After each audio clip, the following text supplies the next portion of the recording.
بسم اللہ الرحمن الرحیم۔ روزے کے آداب۔ جس شخص نے ایمانی کیفیت اور احتساب کے ساتھ رمضان کا روزہ رکھا تو خدا اس کے گناہوں کو معاف فرما دے گا جو پہلے ہو چکے ہیں۔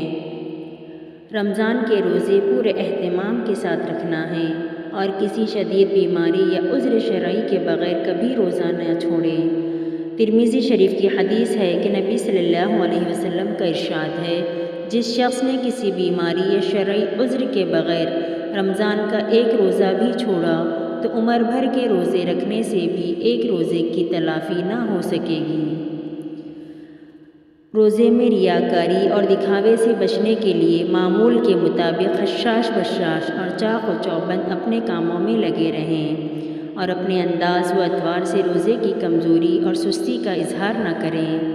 ابو ہریرہ رضی اللہ کا ارشاد ہے کہ آدمی جب روزہ رکھے تو چاہیے کہ حسب معمول تیل لگائے کہ اس پر روزے کے اثرات نہ دکھائی دیں۔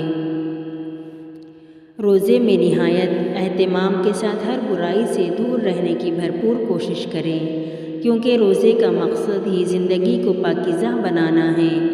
بخاری و مسلم کی حدیث ہے کہ نبی کریم صلی اللہ علیہ وسلم کا ارشاد ہے، روزہ ڈھال ہے، اور جب تم میں سے کوئی روزے سے ہو تو اپنی زبان سے کوئی بے شرمی کی بات نہ نکالے اور نہ شور و ہنگامہ کرے، اور اگر کوئی اس سے گالی گلوچ کرنے لگے یا لڑائی پر آمادہ ہو تو اس روزے دار کو سوچنا چاہیے کہ میں تو روزے دار ہوں، بھلا میں کیسے گالی کا جواب گالی سے دے سکتا ہوں یا لڑائی کر سکتا ہوں۔